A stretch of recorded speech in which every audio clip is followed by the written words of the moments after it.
স্থায়ী চাকরি আমার দাবি, স্থায়ী চাকরি আমার দাবি।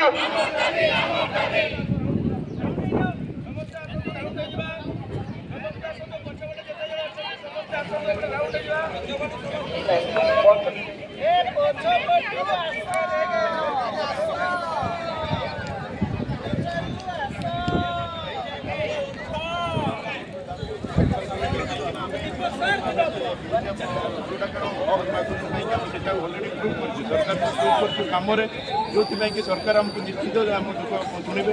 କାହିଁକି ଆମର ଭାଇମାନେ ଭଉଣୀମାନେ ରାତିରେ ଦିନରେ 9 ଦିନ ହେଲାଣି ମାନେ ଅଛନ୍ତି, ସେମାନେ ତାଙ୍କର ବାପା ମାଆଙ୍କୁ ସବୁ ଛାଡ଼ି ଏ ଜାଗାରେ ଖରାରେ ପଡ଼ିଛନ୍ତି। ନିଶ୍ଚିତ ସରକାର ଆମ ଦୁଃଖ ଶୁଣିବେ। ଏଇଟା ଆମେ ନିଶ୍ଚିତ ପ୍ରବଳିତ ସରକାର ସେବା ଆପଣଙ୍କ ପଛରେ ଲେଖାଯାଇଛି ମୁଖ୍ୟମନ୍ତ୍ରୀ ଆମର 1 ନମ୍ବର ଚାକିରି ଆପଣ ସ୍ଥାୟୀ କର, ଏସବୁ ଜିନିଷ ଯେ ମୁଖ୍ୟମନ୍ତ୍ରୀଙ୍କୁ ଆକୃଷ୍ଟ କରିବା ପାଇଁ ନା ନା ମୁଖ୍ୟମନ୍ତ୍ରୀକୁ ଆକୃଷ୍ଟ କରିବା ପାଇଁ ନାହିଁ। ମୁଖ୍ୟମନ୍ତ୍ରୀ ନିଶ୍ଚିନ୍ତ ଓଡ଼ିଶାର ମୁଖ୍ୟମନ୍ତ୍ରୀ ନମ୍ବର 1, ଏଥିରେ କୌଣସି ଦୁବିଧା ନାହିଁ। କାହିଁକି ଭାରତ ଦେଖିଲେ ଓଡ଼ିଶାର ମୁଖ୍ୟମନ୍ତ୍ରୀ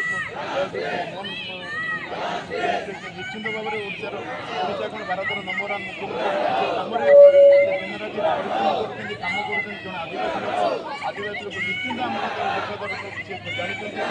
ଗୋଟେ ଲୋକ ଭୋକ ପାଖରେ ରହି କେମିତି ଦୁଃଖ ପାଏ, ତାର ଦୁଃଖ ସେ ନିଶ୍ଚିନ୍ତ ଭାବରେ ମାନେ ଆମର ନିଶ୍ଚିତ ଆମେ ଆଶା ରଖିଛୁ।